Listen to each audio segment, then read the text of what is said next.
IT job కోసం చూస్తున్నారా? ఐటీలో కెరియర్ బిల్డ్ చూసుకోవాలనుకుంటున్నారా? అయితే సమాధానం కోడింగ్ ట్యూటర్. ఈరోజు మీ పన్మేష్ కొడుకొచ్చాడు, రేపు ఆ పాల్దం కూతురు వస్తుంది. ఇలా వచ్చినోళ్ళంతా మీ సంతానమేని తెలిసాక అదిగో ఆ కాముడు చెప్పినట్టు మా ఆయన వాటా కిందో బాత్రూము, నాకో సబ్బు బిల్ల, నా పుట్టబోయే బిడ్డకో బొట్టు బిల్ల, ఇదే మిగులుతుంది.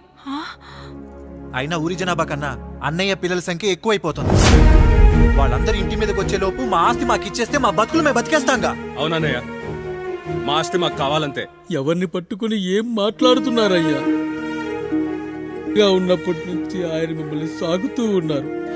ఈరోజు పెరిగి పండయ్యాక మా దారి మేము చూసుకుంటాం అనడం న్యాయం కాదయ్యా, న్యాయం కాదు. ఏ ఆయన నీకో కొడుకునిచ్చాడా?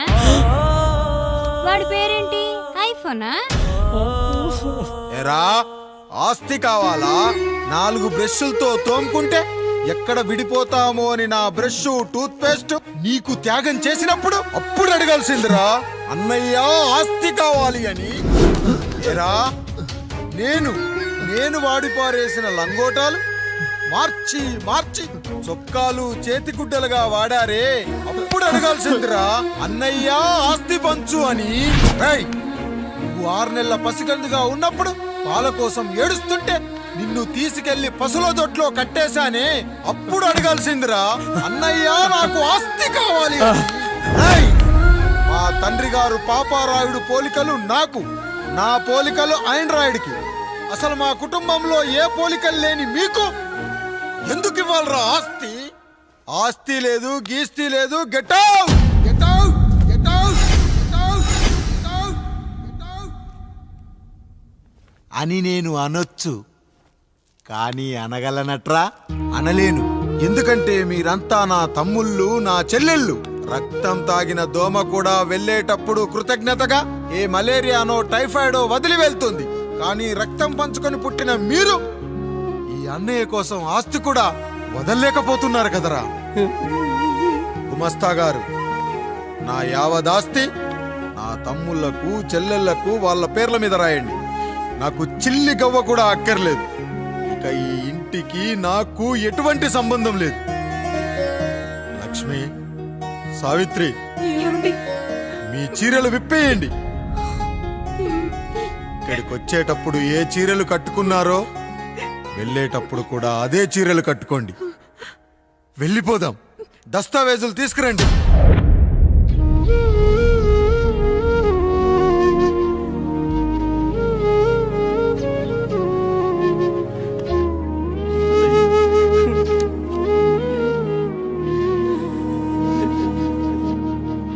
ఇక ఈ ఇంట్లో నా పేరు వినపడితే నా తమ్ముళ్ళు చెల్లెళ్ళు బాధపడతారయ్యా.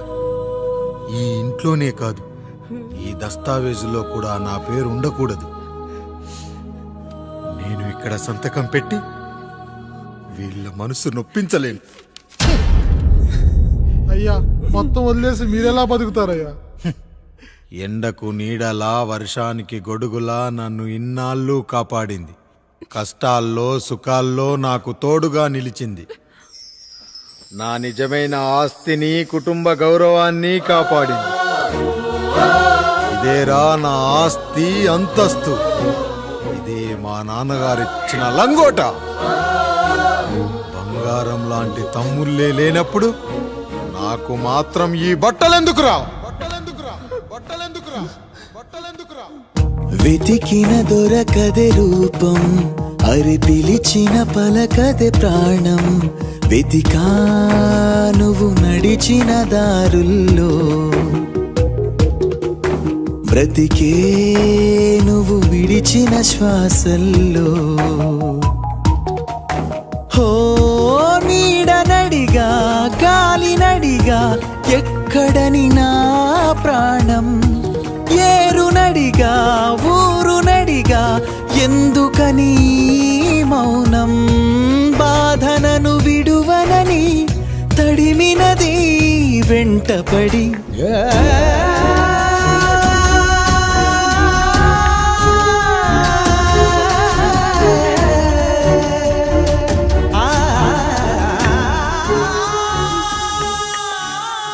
ఏవండి, పప్పులో మీ చెవట పడుతుందండి. ఇడ్లీలో 2 చెంచాల ఉప్పు తగ్గించు లక్ష్మి. ఎలాగో మనం పేదోళ్ళమే కదా, కనీసం ఉప్పు ఖర్చైనా తగ్గుతుందనుకో.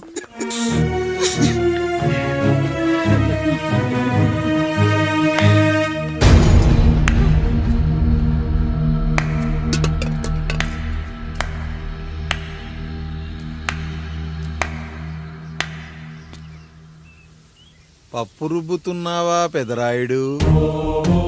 ఎవడికైనా చేసిన పాపం పండుతుంది అంటారు, నీకు మాత్రం అదిగో అలా పిండయింది. అరే రే రే రే రే, చేతి నిండా భార్యలు, ఇంటి నిండా బంధువులు, బీరువా నిండా డబ్బులు, ఊరి నిండా జనాలు. ఏరి ఎక్కడ ఇంటర్వెల్ ముందు ఇంటర్ చదివే కుర్రాడు ఏదో ఆవేశంగా డైలాగులు చెప్పాడు, సెకండ్ హాఫ్ కు మర్చిపోతాడు అనుకున్నావు కదూ? మర్చిపోవడానికి నువ్వు నాకు ఇచ్చింది అప్పు కాదు, ద్రోహం. అమ్మ వచ్చిన ప్రతిసారి అడిగేవాన్ని, అమ్మా నాన్నెక్కడా అని. నీ గురించి తెలిసాక నీ ముందుకొచ్చా, నీ బ్రతుకుని ఇక్కడి దాకా తీసుకొచ్చా. పిక్చర్ అభి బాకీ హే మేరా పితాజీ. నిన్నిలాగే వదిలేస్తే ఈ ఆండ్రాయిడ్ తో వదలవు. సామ్సంగ్లు, హెచ్టీసీలు, లెనోవాలు అంటూ కనిపారేస్తూ మా అమ్మ లాంటి వాళ్ళ కోసం తిరుగుతూనే ఉంటావు.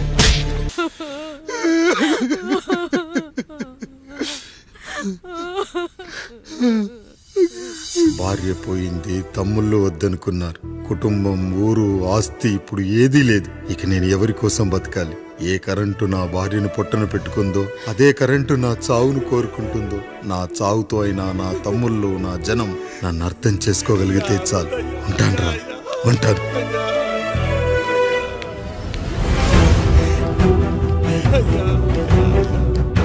అయ్యా అయ్యా రండయ్యా, పెద్దరాయుడు గారు చనిపోతున్నారయ్యా, రండయ్యా, మీరన్న వచ్చి ఆపండి అయ్యా. అయ్యా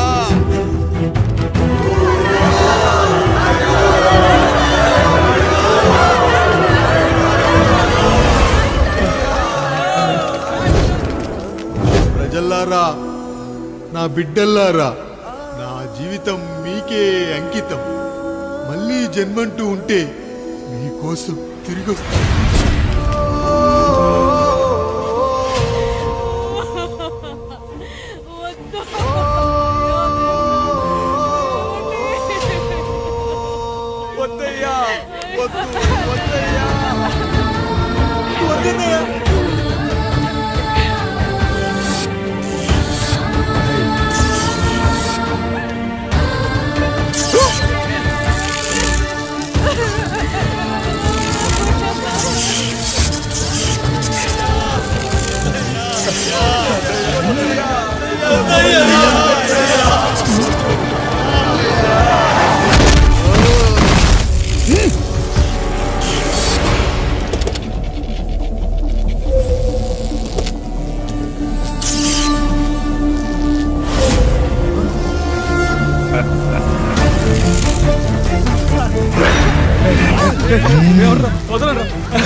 పట్టడానికి ఎవడొస్తాడు? వేసేట్రా.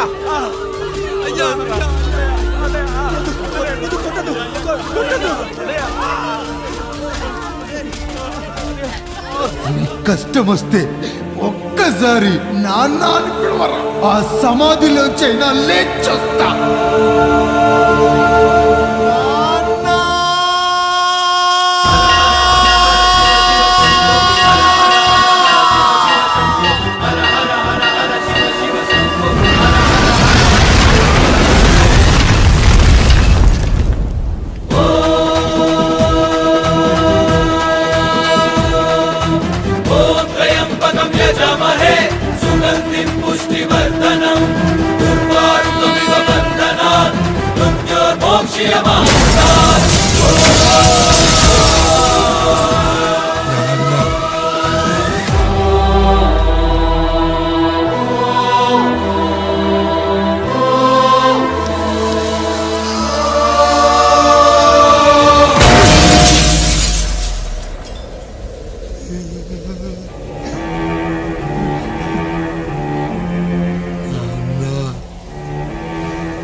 లేచి నిలబడండి, కొట్టండి, గట్టిగా కొట్టండి, కసితీరా కొట్టండి. ఈ చిత్రంలోని నటులను, సాంకేతిక నిపుణులను ఎక్కడ పడితే అక్కడ కొట్టండి. కనిపించిన ప్రతి చోట కొట్టండి చప్పట్లతో. విడివిడిగా ఉన్న వ్యక్తుల మధ్య బంధాన్ని నిలిపేది కుటుంబం. విడిపోయిన కొబ్బరి ఆకులను కలిపి ఉంచేది కొబ్బరి మట్ట. కుటుంబం కోసం నిలబడ్డ ఎందరో అన్నయ్యలకు మా ఈ చిత్రం అంకితం.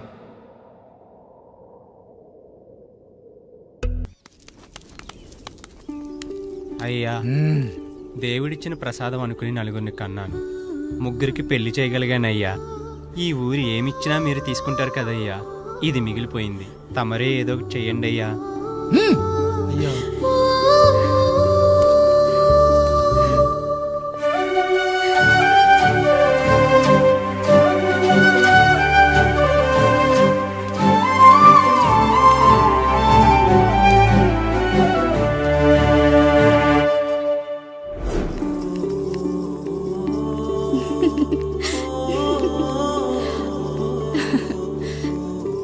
ఈ ఇల్లు, ఆస్తి, ఇంత గొప్ప భర్త, పిల్లలు, చాలా ఆనందంగా ఉందండి.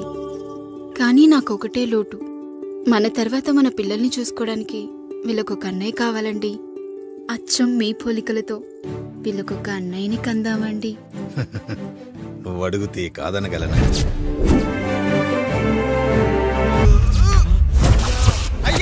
రాయుడు గారు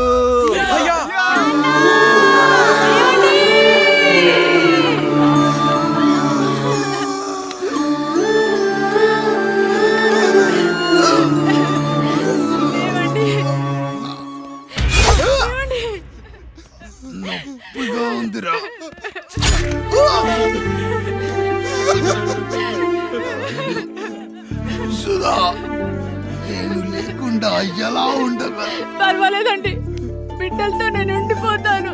అయ్యో ఈ పాడు సమాజం నిన్ను మనశ్శాంతిగా బతకనివ్వదు. ఇంతమంది పిల్లల్ని చూసుకుంటూ భర్త లేకుండా ఎలా బతకగలం?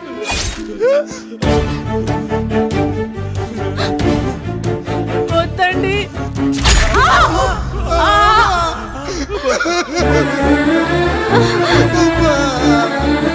రాయుడు బిడ్డలు జాగ్రత్త. ఈ రోజు నుంచి వీళ్ళంతా నీ తమ్ముళ్ళు చెల్లెళ్ళు కాదు, నీ బిడ్డలు.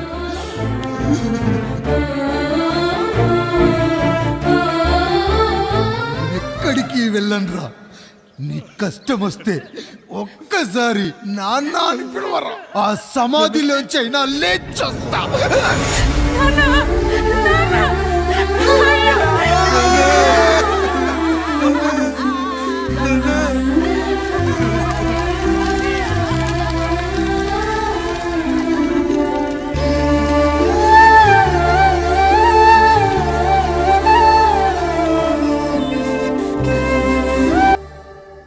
ఈ అనుబంధాలు ఆప్యాయతలు చూసిన తర్వాత నాకు ఒక కోరిక కలుగుతుంది రాయుడు గారు. మీరు కాదనరనే ధైర్యంతో అడుగుతున్నాను. అడగండి. నాకు ఒక్కతే కూతురు. ఆమెను మీ కుటుంబంలో సభ్యురాలుగా చేసుకుంటారని. తప్పకుండా. నా భార్యలకు అభ్యంతరం లేకపోతే తనను నేను పెళ్లి చేసుకుంటా.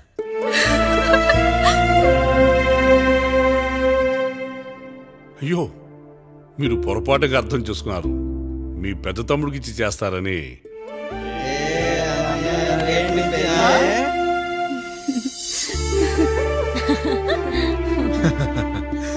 తప్పకుండా తప్పకుండా ఒక మంచి రోజు చూసుకొని మీ ఇంటికి అమ్మాయిని చూసుకోవడానికి వస్తాం. ధన్యుణ్ణి రాయుడు గారు, ధన్యుణ్ణి. రండి రండి రాయుడు గారు, మీలాంటి పెద్దలు మా ఇంటికి వచ్చి మా అమ్మాయిని మీ కోడలుగా చేసుకోవటం. ఇంకా రాయుడు గారు ఏంటి బావగారు? బావగారు అని పిలవండి. సంతోషం. రండమ్మా. త్వరగా అమ్మాయిని పిలిపించండి. మా వాడు అసలే ఆగలేకపోతున్నాడు.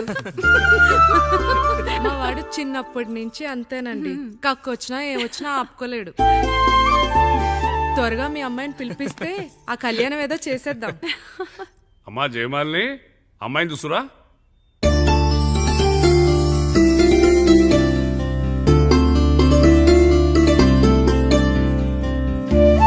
కూర్చోమ్మా. నువ్వు కూడా అబ్బాయిని చూడమ్మా.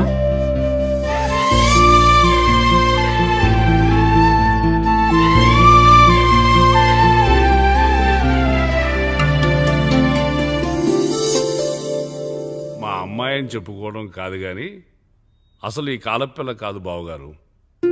రాత్రంతా బయట తిరిగినా కోడి కుయ్యకు ముందు ఇంటికి వచ్చేస్తుందండి.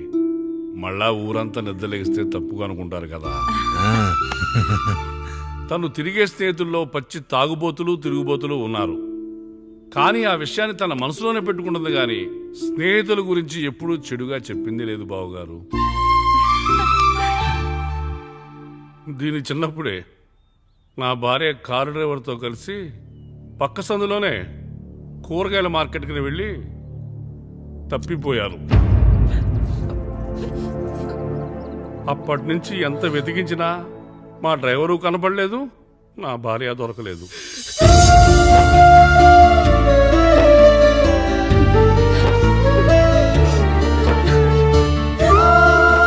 అమ్మ నాకు చాలా ప్రేమ పంచింది నాన్న. అది ఊరంతా పంచుతానంటుంది నా బిడ్డ. నేను కాదనలేదు. అలాంటి నా కూతురు ఇవాళ మీ కోడలవటం నిజంగా నా అదృష్టం బావగారు. ఈ రోజు నుంచి మీ అమ్మాయి మా ఇంటి బిడ్డ. అమ్మాయి నచ్చిందా బాబు? నచ్చిందా?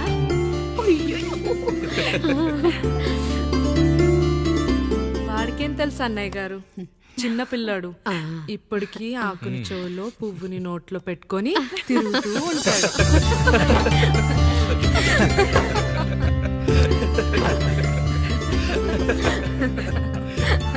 ఇంకంత శుభం అన్నమాట. ఇక తాంబూలవి మార్చుకుందాం. ఒక నిమిషం ఆగి, నేను చెప్పేది ఛీ! ఒకసారి నా మాట వదులు. ఈ ఇంట్లో నేను ఒక్క క్షణం కూడా ఉండను. ప్లీజ్. అమ్మా శారదా, పెద్దవాళ్ళు వచ్చారమ్మా, మనల్ని చూస్తున్నారు. అమ్మాయికి పెళ్లి చూపులమ్మా. ఈ టైంలో నువ్వు ఇలా అలర్ట్ చేస్తే దాని జీవితం నాశనం అవుతుంది తల్లి. లోపలికి వెళ్ళు, తర్వాత మాట్లాడదాం. ఇక్కడ మీ కోడలు కాపురం కాలిపోతుంటే మీరు ఆ మంటల్లో మీ కూతురు పెళ్లికి కాఫీలు పెట్టిస్తున్నారా? ఈ ఇంట్లో నేను ఇంకొక క్షణం కూడా ఉండను. ఒక్క నిమిషం తల్లి, అసలు ఏం జరిగిందో నాకు చెప్పమ్మా. ఈయన మంచోడని 6 నెలల క్రితం నాకు పెళ్లి చేశారు. మొదట్లో బాగానే ఉన్నాడు, ఆ తర్వాత ఒక రోజు మందు కొట్టాడు. పోనీ తాగింది దిగాక మంచోడుగా ఉంటాడు అనుకుంటే ఈ మధ్య చెడు తిరుగుళ్ళు తిరుగుతున్నాడు. ఊరవతల చిన్నిళ్ళు కూడా పెట్టేశాడు. మీరే చెప్పండి రాయుడు గారు, ఈ ఇంట్లో నేను ఉండాలా, వెళ్ళిపోవాలా, ఈయన్ని వదిలేయాలా, అక్కర్లేదా? ఎస్, వదిలేయాలమ్మా. వదిలేయాల్సింది నీ భర్తను కాదు, అతనిలోని లోపాలు. ఆశ్చర్యపోతున్నావు కదూ? ఒక మగాడి బాధ సాటి మగాడిగా నేను చెప్తానమ్మా. ఆడదాని ప్రేమ వెలిగించిన అగరొత్తి లాంటిది. ఒకడు వెలిగించగానే కొన్ని గంటల్లో బూడిదైపోతుంది. కానీ మగాడి ప్రేమ దీపం లాంటిది. తను కాలుతూ కూడా నలుగురిని వెలిగించుకుంటాడు. ఆ వెలుగులో ఆనందాన్ని వెతుక్కుంటాడు. చూడమ్మా శారద, నువ్వు కాకిలోని నలుపును చూస్తున్నావు, నేను దాని రెట్టలో తెలుపును చూస్తున్నాను. మొగడు మందు కొట్టొస్తే నిన్ను కొట్టలేదని సంతోషపడాలి గాని బాధపడకూడదమ్మా. ఇక చిన్నిల్లు సంగతి అంటావా? రుచిగా ఉందని లొట్టలేసుకుంటూ సగం తిన్న బిర్యానీలో కుక్క మూతి పెట్టిందని తెలిసాక దాన్ని పారేసుకుని ఆకలిని చంపుకోవడం కంటే నాకింది మనింటి కుక్కే కదా అని దాని మూతిపళ్ళు రాలగొట్టి ఇంట్లో కట్టేయాలి. నీ భర్త కూడా అలాంటి కుక్కలాంటి వాడేనమ్మా.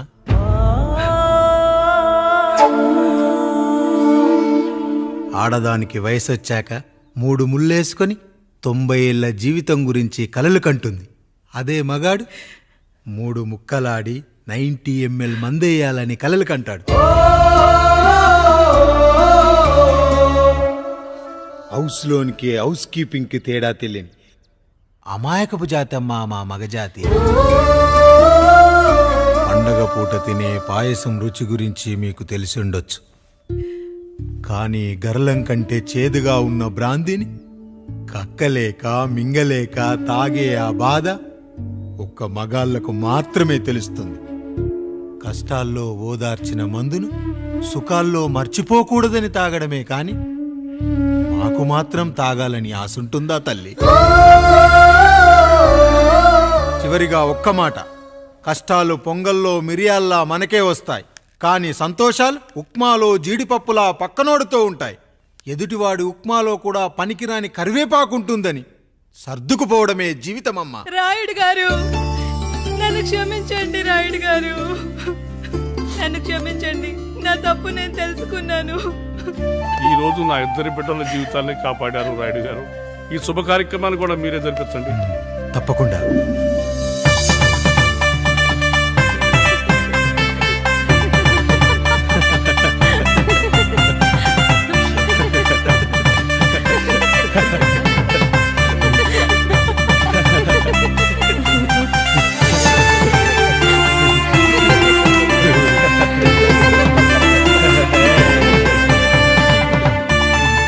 రాముడు, పండు, మీరు దీవించండి.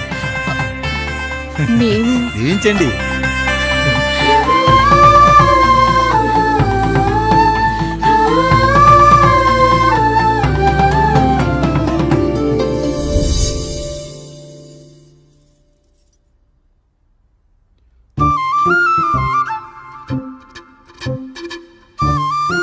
తింటారా?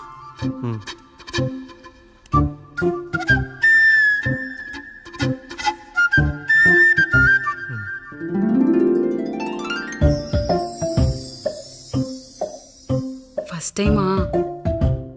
అవును, మీకెలా తెలిసిపోయిందండి? అంటే మా బామ్మ చెప్పింది.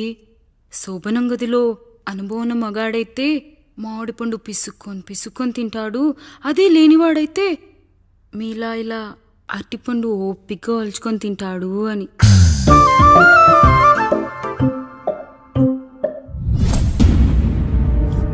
ఏంటవి? అవేంటో తెలీదా? ఫ్రెండ్స్కి పెళ్ళని చెప్తే హ్యాపీ బర్త్డే అనుకొని బెలూన్స్ ఇచ్చారు, ఫీల్ అవుతారు కదా అని 4 అక్కడ కట్టాను.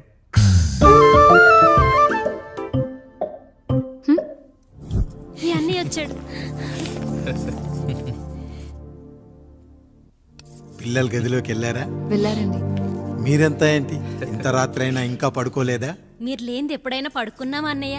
అందరం కలిసే కదా పడుకునేది మావయ్య. సరే సరే, అందరం పెద్దోడి గదిలో పడుకుందాం. ఈ రోజు వాడి శోభనం కదా, అసలే కొత్త. పక్కనుంటే ధైర్యంగా ఉంటుంది. పక్క నుండి దగ్గరుండి జరిపిద్దాం. పదండి.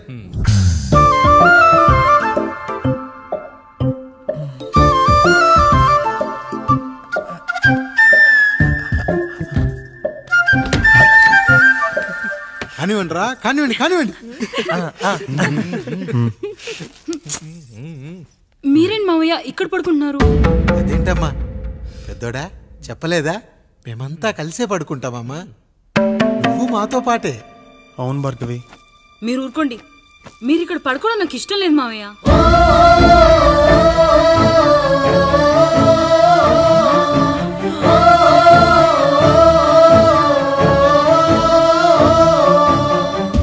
అదేంటమ్మా అలా అంటావు? ఎన్నో చూశాం, ఎన్నో చేశాం. దుక్కి దున్ని కోత కోయకుండానే ఈ విత్తనాలన్నీ మొలకొచ్చాయంటావా తల్లి? అవన్నీ నాకు తెలియదు మావయ్య. మర్యాదగా బయటికి వెళ్ళండి.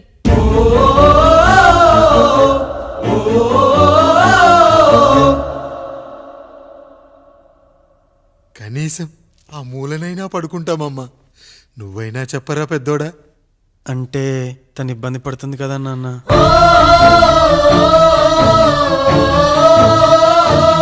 నువ్వు కూడా ఏంట్రా? పిల్లలేదో ఆశపడుతున్నారమ్మా. ఒక్కసారి ఆలోచించమ్మా.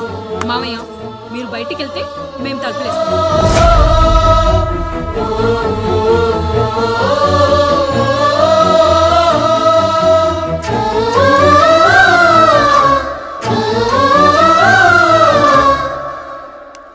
వేసుకోండి అమ్మా, వేసుకోండి.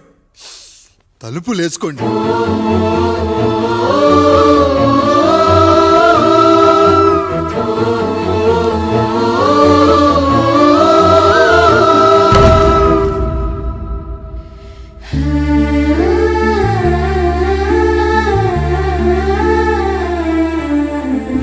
నాయుడు, బిడ్డలు జాగ్రత్త.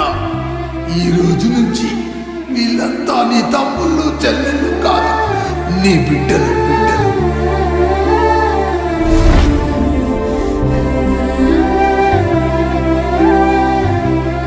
జానకి, ఏమండి? సావిత్రి, ఏమండి? లక్ష్మి, ఏమండి? మన గదిలోకి పదండి. ఇక నుంచి ఎవరి పిల్లలతో వాళ్ళ గదిలోనే పడుకోవాలి. ఇది ఈ రోజు నుంచి ఈ వంశానికి రాస్తున్న కొత్త శాసనం. అయ్యా అలా అరకండి అయ్యా, మీరు లేకుండా మేము ఎప్పుడైనా విడిగా పడుకున్నాము. అంతా కలిసే కదయ్యా పంచుకున్నాం. వెళ్ళరా వెళ్ళు. నీకు భార్య ఉంది, నీకు పడగది ఉంది. వేసుకోండి రా, మీరు వేసుకోండి. తలుపులు వేసుకోండి. మీరు కూడా ఏంటండి పిల్లలేదు? నర్మయ్, చిన్న పిల్లల వాళ్ళని ఉయ్యాల్లో ఆడించేటప్పుడు పక్కనే ఈ నాన్న కావాలి. బడికెళ్ళేటప్పుడు పక్కనే ఈ నాన్న కావాలి. గుడికెళ్ళేటప్పుడు కూడా పక్కనే ఈ నాన్న కావాలి. కానీ శోభనం గదిలో మాత్రం పక్కనే ఉంటానంటే బరువయ్యాను జానకి, బరువయ్యాను.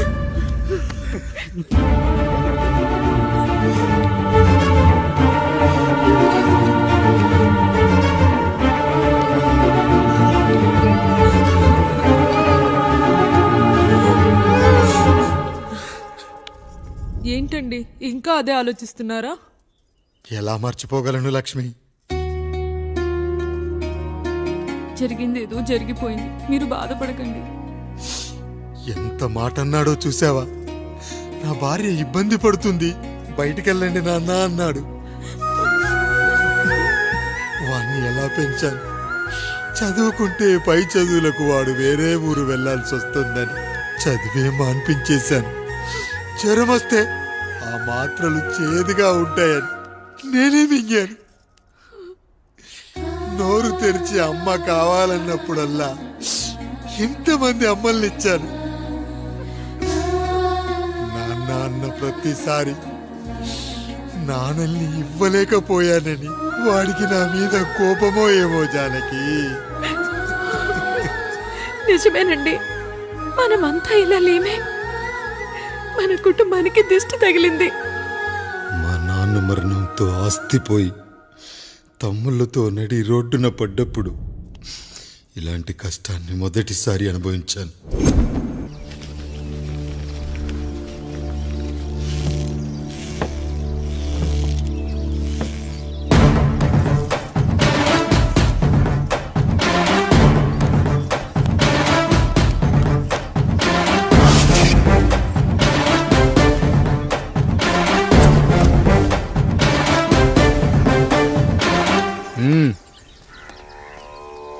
నమస్కారం అయ్యా.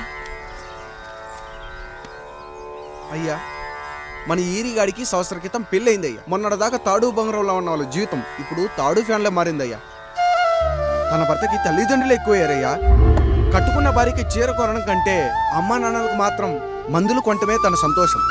పొద్దున లేచిన దగ్గర నుంచి తల్లిదండ్రుల పనులు, పెళ్ళ ముద్దు ముచ్చట తీర్చట్లేదని తల్లిదండ్రులను వృద్ధాశ్రమంలో చేరిస్తే తను తన భర్త సంతోషంగా ఉంటామని వీరిగాడి భార్య సావిత్రి రచ్చబండి ఫిర్యాదు చేసిందయ్యా. చూడమ్మా, ప్రతి స్త్రీ జీవితం 3 ఆకులతో ముడిపడి ఉంటుంది. పెళ్లిల్లో మావిడాకులు, శోభనం గదిలో తమలపాకులు, ఆ తర్వాత భర్తతో విడాకులు. మావిడాకులు గుమ్మానికి కట్టొచ్చు, తమలపాకులతో కిల్లీలు కట్టొచ్చు, కానీ విడాకులతో కాపురాలను కట్టలేమమ్మా, కట్టలేం. నన్నేం చేయమంటారు? నాకంటూ కోరికలుండవా? భర్తతో సరదాగా ఒక్కదాన్నే గొడవ పడాలని, ఆయన కష్టపడి అలిసొస్తే పక్కింటి వాళ్ళ కబుర్లన్నీ చెప్పాలని, వచ్చిన జీతం మొత్తం చేతికిచ్చాక నేనే 10వ 12వ చేతిలో పెడితే ఆయన కళ్ళల్లో ఆనందం చూడాలని నాకనిపించదా? ఎంతసేపు అమ్మా నాన్న అంటూ వాళ్ళ కొంగు పట్టుకుని తిరగడమే తప్ప నా పైట పట్టుకుని తిరిగిందే లేదు. నాకు విడాకులొద్దు, నా భర్త నాకు కావాలి. ఎరా, నీ భార్య చెప్పింది విన్నావుగా, ఏమంటావు? అయ్యా, మీరు నా వైపు కూడా ఆలోచించండి అయ్యా. 9 నెలలు నా తల్లి కష్టపడి కన్నీ పెంచితే 20 ఏళ్ళు నా తండ్రి నన్ను పోషించాడు. నిన్నగాక మొన్న వచ్చింది. ఇది మమ్మల్ని విడదీయాలంటే ఎలాగయ్యా? నాకు నా పెళ్ళం కంటే నా తల్లిదండ్రులు ఎక్కువయ్యా. మరి పెళ్ళెందుకు చేసుకున్నావురా? అక్కుల్లో పనికెళ్తుంటే అక్కడ మెస్ భోజనం పడట్లేదయ్యా. వెళ్ళామంటే పని మనిషి అనుకుంటున్నావారా? అసలేమనుకుంటున్నావురా? ఆడదంటే నీకంటే చిన్నదవుతే చెల్ల. నా తప్పు నేను తెలుసుకున్నానయ్యా. నా తల్లిదండ్రులు నేను వదిలేస్తానయ్యా. నా పెళ్ళాన్ని నాకు ఇప్పించున్నయ్యా. నువ్వు తప్పు మీద తప్పు చేస్తున్నావు. నీ భార్యను తిరిగి ఏలుకోవడానికి నీకు హక్కు లేదు. ఈ రాయుడు తీర్పిస్తున్నాడు. ఈ ఈరిగాడు మాత్రం తమ తల్లిదండ్రులతో ఉండాలి, కానీ ఈవిడకు మాత్రం భర్త కావాలి. ఈమెకు అభ్యంతరం లేకపోతే నేను పెళ్లి చేసుకుంటాను.